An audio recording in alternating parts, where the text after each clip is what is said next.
It was the aggressive beeping noise that woke him up, the plain, repetitive sound of his scroll. Still, the standard tone that came with the device when they entered Beacon. Most people changed theirs to a favorite song or melody, but Jaune had heard the song of this era enough times that they had lost their appeal. One arm feebly appeared from beneath the covers, slapping him politely as he tried to find it without actually waking up. The bed was warm. The air outside was not. Eventually, however, he was forced to give up. Rearing forward with an explosive sigh, he reached down for the device, which had somehow fallen off the bedside table where he left it. What? Not his best greeting to a call, but it was. His eyes glanced at a clock on the wall. Almost 8 in the morning. That was too early for any reasonable person to be awake, especially on a holiday. Jaune? The voice on the other end was familiar. He recognized it instantly. Oh, what the hell are you doing? I'm answering a scroll, Yang. What does it sound like? His upper body shivered as he got used to the cold air, a stark contrast to his warm and comfortable legs. The sheets seemed to call to him, crooning that he entered the sweet embrace. I'm more asking why you're answering, his teammate said. Why are you answering? Really? Were they going to do this? Yes. Normally he did turn his scroll off and otherwise ignore all calls he received from them while they'd been at Beacon. But was she really going to hunt him through his holiday as well? That seemed too cruel to be true. Yang. He sighed. You don't get to call me, wake me up and then act surprised when I actually answer. What do you want? I want to talk to Blake. Hence why I rang her scroll? Jaune's tired eyes flickered to the table, noticing that his scroll hadn't fallen off and was in fact still resting there. So Blake had the same tone as he. That made sense, he supposed. They were both the type to not care about changing it. With a loud sigh, Jaune leaned back, listening for a second before registering the sound of running water. She's in the shower. He yawned. You should call back later or something. In the shower? Oh my god. Jaune thumbed the call ended, turning the device off and slipping it back into the floor before he turned to snuggle back under the covers. They were still warm with the body heat of both himself and Blake, though she foolishly surrendered her side. The covers tugged as he rolled over, taking them all for himself. His brain was trying to point out something to him, that feeling of having done something incredibly stupid, but his exhaustion kicked in a second later, pushing it to the back of his mind. Wherever it was, it could wait. And if it couldn't, then he'd just make a note to fix it the next time. Jaune had managed to fall asleep before he felt something poke his side. Wake up. His full-ness roommate poked him again. It's time for breakfast. Then go eat. He turned over to try and escape, but she just poked his back instead. You don't need me. The food isn't going to run away if we don't outnumber it. I'm not going down to deal with your family without you. Scared? Blake didn't huff. She wasn't expressive enough for that, but he could feel her disapproving stare burrow into his spine. You're actually scared of them, aren't you? Not scared, she denied, in the tone of voice that let him know the protest was just that. It would be awkward, not to mention rude, for me to go down there without you. And since when had Blake worried over appearing polite? You might as well get up, she said. I can find bigger things to poke you with. Sharper things too. I wish someone would poke you. Jaune grumbled. Might do something for that damn attitude. Excuse me?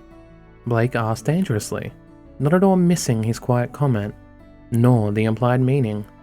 With a loud groan he gave in, pulling the covers aside and stumbling out. Blake flushed and closed her eyes as his hands went down to his buttons. Not in here, she growled. Go take a shower, and be quick about it. I'm hungry. You're starting to sound more like your mother every day. Jaune sighed. Blake didn't seem to get what he meant until he already locked himself in the bathroom. And even then, he could still hear her shout that she was nothing like Weiss. Breakfast was, well, a kind person might have called it an awkward affair. Jaune would have described it more as a mix between a tribunal and a rave, with maybe a wake thrown in for good measure. Blake sat like the accused at a murder, back straight and eyes fixed on the floor before her, while his mother and sisters made half-hearted gestures to engage her in conversation. He'd say half-hearted because while some, notably his mother and Lavender, asked genuinely friendly questions, there was always Amber, Hazel and Jade, who looked like they were considering which piece of cutlery would look best lodged in Blake's skull. "So, the two of you share a room at Beacon?" Juniper asked, smiling and placing a hand below the table, probably on her husband's knee. He hoped to hell it was on his father's knee. Doesn't that get a little awkward at times? It was difficult at first. Blake's ears twitched beneath her bow, a typical tell that she was agitated. We all got used to it fairly quickly though. Beacon has co-ed rooms across the entire academy, so it's nothing unusual. Wade did not answer the question at all. Jaune thought as he rolled his eyes. Golden eyes bore into his own, a silent plea for him to come to her aid. Jaune raised an eyebrow and took a big bite of his toast, just to make it clear that she was here on her own. She almost hissed at him. Nicholas chimed in to ask her about what training they did, a safer topic that he was fairly sure his old man had chosen out of sympathy. Say what you would about his father, but living with 6 daughters had left him with a protective attitude towards young women, not to mention an incredible awareness of just how hard it could be by raising one. Jaune wondered if Blake noticed that, or if she noticed just what it looked like when she had made sure to sit down next to him and kept looking to him for help. He knew the truth, that she was simply unused to such attention and felt he was her only option. But to everyone else, it would have only made their suspicion as to their relationship all the more obvious. Maybe Blake did realize that, since apparently all the veiled hints and comments had finally clicked before they went to bed. Poor kitten. "Are you going to be doing anything in particular today?" Juniper asked, this time to him. A brief glance showed that Blake was fighting to escape a conversation with Sapphire and Sable. A better teammate would have come to her aid. Jaune bid her a mental salute and turned back to his mother. "Blake and I have something planned in town." He picked his toast in the fondness's direction, catching her eye. "So, I'll be busy for a bit in the morning at least. I'll do more with my sisters after that though. Don't worry." "Oh, I know." Juniper smiled. "Don't forget that it's Amber's birthday on Friday." Oh. He had forgotten. Or rather, it hadn't even crossed his mind. Amber heard, picking up an almost unmistakable manner. She noticed him watching and quickly crossed her arms, however turning away. Still no forgiveness there, it seemed. He'd have to find a way to patch things up between them. Identifying the problem wasn't as easy as fixing it, however. Jaune knew how to talk with hunters and huntresses, but his mediating ability was fairly weak. What need did one have of diplomacy when you already knew how things were going to go? "That's part of what I'll be doing today," Jaune said, not lying because now that he knew, he'd have to try and find a gift. "Can you keep the rest off us for the day?" "I can try." Juniper sighed. "But do remember that we all came this far to spend time with you. While I understand wanting to spend time with your friends, just be careful not to neglect your sisters, and I know you wouldn't do it on purpose." She smiled to soften the criticism. Jaune nodded, accepting it for what it was. He would spend more time with them as soon as he could, but only when he knew they were safe. "You made it sound like we were going on a date." Blake sighed, following after him. "Aw, you sound disappointed. Should I take you somewhere more romantic?" Blake fixed him with a fierce glare. "Shouldn't you be happy I saved you from my terrifying family?" You look like you needed the help. Thank you for that, at least. I tried to get it across that we're not. She cut off with a frown. I'm not sure it worked. They can be very stubborn. And wasn't it ironic that she dared accuse them of that? Either way, convincing them they weren't together wasn't going to work when she kept acting so awkward around them. Jaune could have stepped in, but I've only raised more questions. And honestly, his family thinking he was with her didn't matter in the long run. So, why did you say we need to spend the morning together? Jaune shrugged, earning a sigh from Blake when she realized he wasn't going to answer. There was no good answer he could give her, since the truth would have raised its own questions. Jaune wasn't willing to go out with his sisters today because he wanted to ensure it would be safe first. He still didn't know if Roman's little pet was following him. Jaune's eyes flicked to the left, noting the people that moored on the street around them. Vale was busy as ever, and would only get worse as the Vital Festival approached. The crowds made spotting any potential followers difficult, but it also meant safety. Neo and Roman were not people who liked to make a big scene or involve innocents, not for any moral reason, but simply to avoid attention. That made them different breeds of monsters to people like Cinder and Adam. They were still dangerous, of course, but also a little more understandable, a little more logical. If Jaune could appeal to that, if he could convince Roman that he wasn't a threat, or they weren't necessarily enemies, well, it was better than nothing. Roman already wanted him dead and now fully knew how much Jaune cared about his family. How worse could it get? Your family is interesting. Blake interrupted his thoughts by knocking her elbow against his. I thought you were still scared of them, Blake. Jaune teased. Blake glanced once more but didn't rise to the bait. Interesting how? Interesting in how different they seem from you. Your father's a professional hunter, but you barely seem interested. Meanwhile, your mother and sisters are energetic and outgoing while you're... You? I'm me? How very kind of you to say that with such disdain. You know what I mean. Apart from the physical resemblance. If I didn't know the truth, I'd say you weren't related at all. And your point? I didn't mean anything by it, she said, holding her hands up before her. It was just me thinking how different you are. People are different. Forget I said anything. Blake sighed. I only... The two of them paused as her scroll began to ring. That same annoying tone from the morning. Sorry. 1 second, Jaune. Jaune sighed as she answered it and started to speak, turning away from him slightly. Blake didn't exactly have the biggest social circles, so the list of candidates was slim. The only ones who had her number were the team and the staff at Beacon. He very much doubted Miss Goodrich was calling to have a chat about the latest series of adult novels. Sorry, that was Yang. The girl sighed. Jaune had guessed as much, since Blake hadn't been able to get a word in edgeways, usually a sign of a blonde's influence. Somehow, she's figured out I'm in Vale and wants to come hang out. Jaune buried a cough in his sleeve. I gave her a place we could meet, Blake said. I'm surprised you didn't try to make an excuse. This is Yang we're talking about. She already knows I'm here, and if I try and hide that fact, then she's just going to dig through the city to find me. Not to mention spend the next few months in Beacon complaining about it.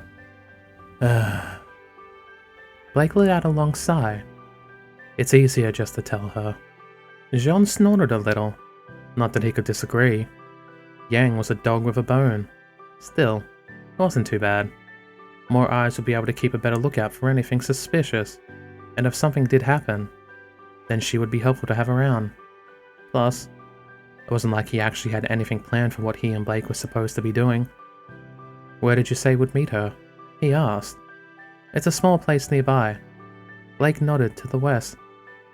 I'll show you there as long as you're on your best behavior. He should have known what kind of place Blake would choose. In hindsight, it was obvious. Jaune leaned back against the large bookshelf as the disguised faunus carefully read the back of each new book, humming gently. The similarities between her and Coral, at least until the latter opened her mouth, should have helped him relax. The bearded faunus behind the counter did not. Tuscan's Book and Trade, home to every book under the sun. Jaune hadn't realized he knew him. Maybe she didn't. Not every little thing she did had to be related to the White Fang. Perhaps it was just the law of fiction that brought her to these doors. Whatever the case, Jaune would have preferred it if it went and threw itself into the ocean. White Fang, or ex-White Fang at least. From what I remembered, he always gets killed by Emerald and Mercury before he can flee Vale. He wasn't a threat, nor was he something Jaune had even bothered to intervene with. In fact, as far as he could remember, he had only ever found out during the one time he tried working on Cinder's side, just to better understand her plans. That hadn't worked, but at least he'd gotten a little background information before Cinder had found out the truth and tortured him to death. "Are you done yet, Blake?" Jaune asked. Blake glanced up towards him, frowning a little before looking back at the book she was flicking through. "We're waiting for Yang, remember?" He nodded, feeling his muscles clench and unclench. Right. He had forgotten. Something he could blame on the stress. Was it this day? Was this the day that Tuscan died? Jaune couldn't remember. It wasn't like the festival or the breach. The unfortunate death of an ex-terrorist in Vale just hadn't ever been important enough to remain a fixed date in his mind. But with how badly everything else was going lately, he didn't want to take the risk. "We could find somewhere else to meet Yang," he suggested. "I think I saw a coffee stand a little down the street. You can go there if you want."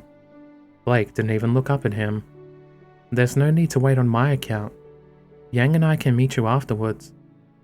And leave her alone in a potentially hostile situation with two dangerous enemies? No thank you. Jaune sighed once more but stopped arguing. Blake wouldn't be moved, not when she didn't see a good reason to. And sadly, he couldn't give her one either. Kuroka Moore's leather grip was a comforting feeling on his hand.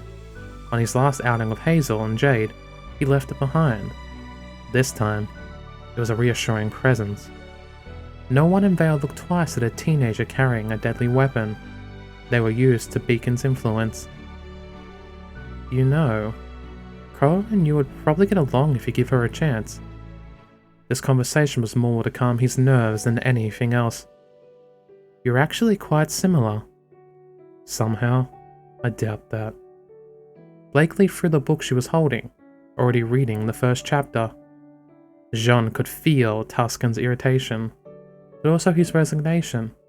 Oh, he was definitely familiar with Blake and her shopping habits. Well, she has the same taste in mature literature. After the insinuations she made about the two of us, I can well believe that.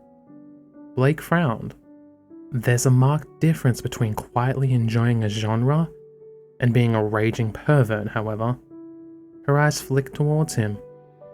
You are proof enough of that. Ouch! Was he a pervert now? You suppose it probably looked like that. Even if the female form had long since lost its allure, it was the sensation he looked for now, the release and comfort of a warm body.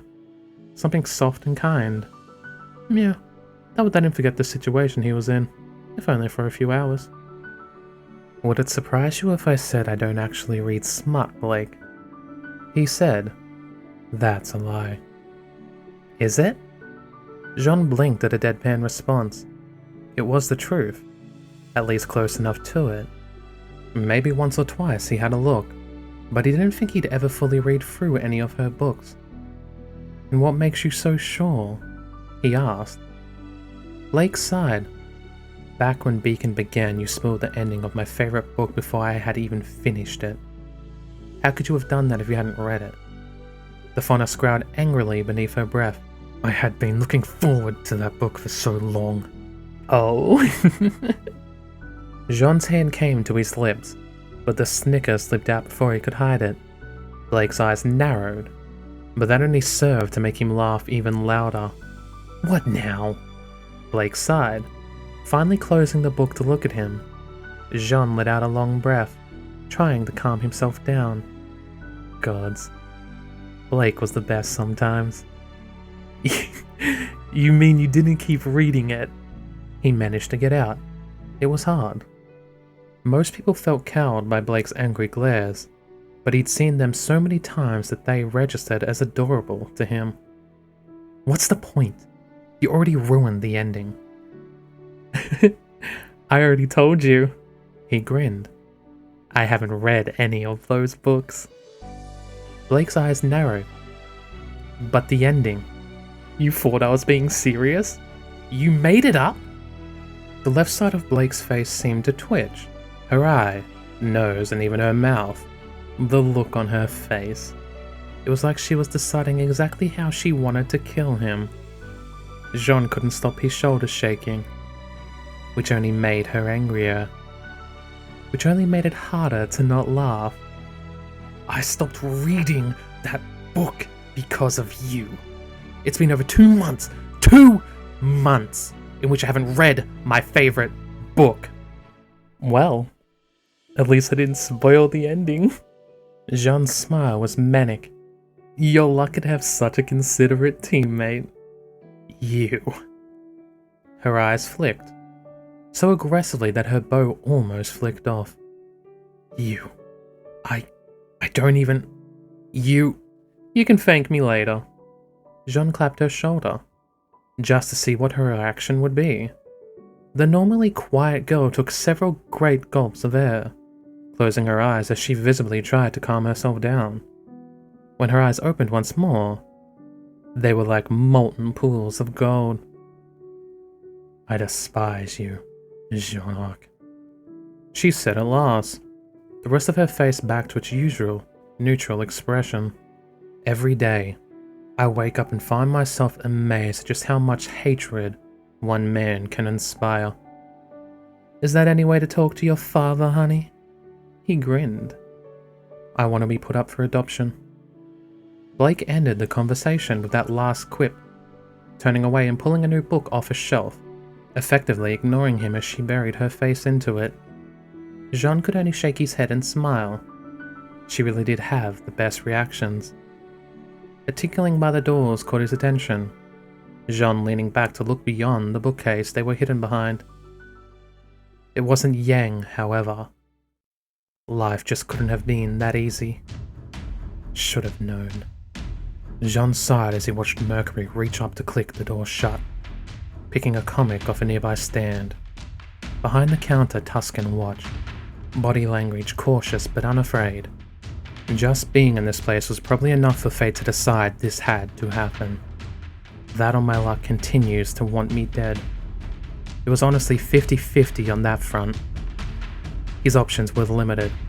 White Fang, criminals, and a potential murderer. It didn't take a genius to know that Blake would be frothing at the mouth if any of that happened in front of her. He'd have more chance of convincing Cinder that Roman was the fallen maiden than dragging Blake away from this. There was only one thing he could do. He walked into the middle of it all. Mercury and Emerald paused, just for the briefest moment of hesitation before a charming expression washed over the girl's face like oil across water. Emerald smiled at him, tilting her head to the side in a manner she knew showed her best features. Jaune could see the look in her eyes. She was trying to figure out whether they could quickly and quietly kill him as well. Sorry for staring, Jaune apologized. I thought you were the people we were waiting for. We're meeting some friends here. Oh, that's fine. Emerald smiled. My friend and I are just here to look for something ourselves. Her eyes flicked up and down his form, sticking for a second on the sword at his waist. Jaune let his left hand fall into the handle, not aggressively, but as though he was used to resting it there. It also tilted forward a little, which made for a quicker draw. Emerald would know that. Did you say we? Mercury was pretending to read a comic behind her, but Jaune could see him watching cautiously. "My friend is just looking at some books," Jaune said, pleased to see Emerald's smile drop just a little. "That's right, there are two of us. Too many to take out at the same time with Tuscan included. I'm more of a comic man myself." Mercury walked up to stand beside his partner, hands on his hips and a grin on his face. Jaune resisted the urge to step back. The two were stacking up together, maybe planning to double-team him instantly, leaving Mercury to focus on Tuscan and Emerald to silence the other witness. "I don't read much myself," Jaune said. "A teammate, though. She likes books." "Teammate?" Emerald asked, suddenly nervous. "From Beacon. We're on our holidays at the moment. In fact, we're just waiting for one of our teammates to arrive." The two criminals shared a look. Dealing with a single guy with a sword, a civilian, and a shopkeeper was one thing. Dealing with two hunters in training was another, especially when they didn't have eyes on the second. And then there's the fact that he knew they needed to infiltrate Beacon too. And that would have been hard if there were students who had seen them attack an innocent outside of it. You know it's too much of a risk. You can't afford it. Not for a relatively unimportant guy like Tuscan. "What a coincidence!" Emerald's smile was back, as innocent and beautiful as ever. "We'll be coming to Beacon soon as well. Our team's going to take part in the tournament." "You look familiar," Mercury interrupted, faking a moment of thought. "Weren't you in the news recently?" Of course they would know about his fight with Torchwick. The crook had probably been forced to recount it to Cinder, along with an explanation for just why he'd failed to come away with the dust. Roman had probably thrown him under the bus, blaming it all on his interference. To be fair, he wasn't inaccurate.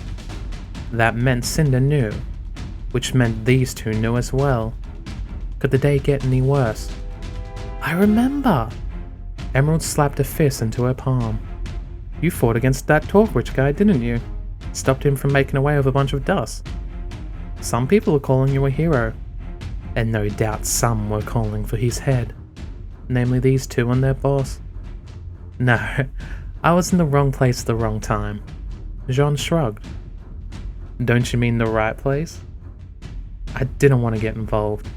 I'm not interested in getting in front of renowned criminals. And if you can pass that message on to Cinder, it would be appreciated."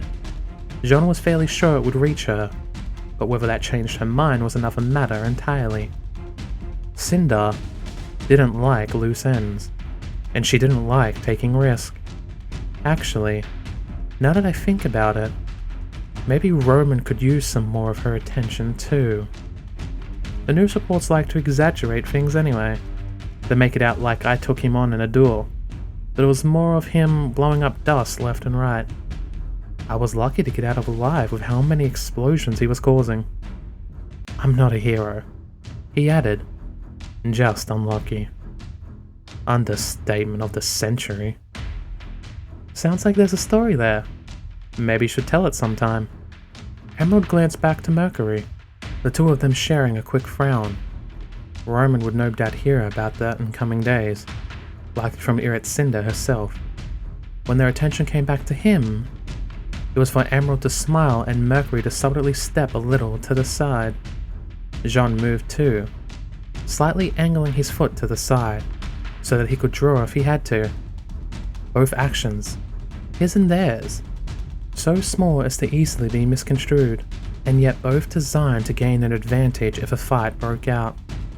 Emerald didn't pull out a weapon, however. Instead, she held out a hand. "Since we're all heading to Beacon, maybe we should be friends." Jaune stared at it. Hell no. Not with her. Not with Cinder, and not ever. But at the same time, he wasn't supposed to know who Cinder, Mercury, or Emerald were. The Queen needed to be in Beacon next semester for her plans. If she felt he knew all was a risk to those, then she would no choice but to make sure he didn't return for it. That meant killing him during this very holiday, which would put his family in the crossfire. He couldn't afford to be anything but a friend to those two, no matter how galling it was. "That's fine with me," Jaune lied. reaching out to shake her hand. At the same time, he prepared for the worst, knowing that the instant his hand was occupied would be the moment they decided to attack or not. Mercury's left hand twitched. Jaune took a breath. His hand touched Emerald's. Hello? Jaune was the only one that nearly leapt out of his skin at the sudden banging. Mercury and Emerald looked like taut strings that had just been cut, spinning around in time to see Yang's goofy face pressed against the window. She fogged it up as she breathed out. The door's locked. Are you two doing dirty stuff in there? Zhao Long, you idiot. Wai Snee's muffled voice came through. She was standing beside Yang, arms crossed and clearly unimpressed to be stuck outside. Ruby waved as well. He didn't think he'd ever been so relieved to see them. Not this life, at least. Friends of yours? Emerald asked, finally relaxing as she shook his hand. Mercury strolled off with his comic in hand, laughing quietly as he read. The atmosphere vanished quickly, the decision to draw arms thrown aside at the last minute. Jaune still felt cold shaking her hand, however. That's them. He nodded. Is the door locked?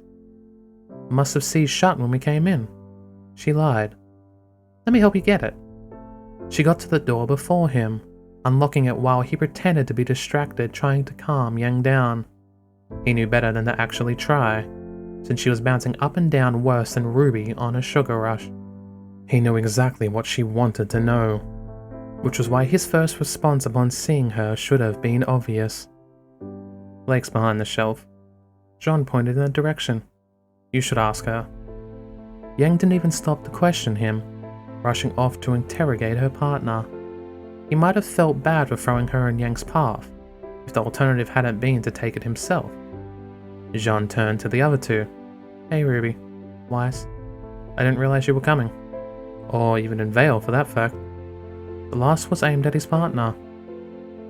Yang woke me up this morning with some ridiculous rumor of hers. Weiss said.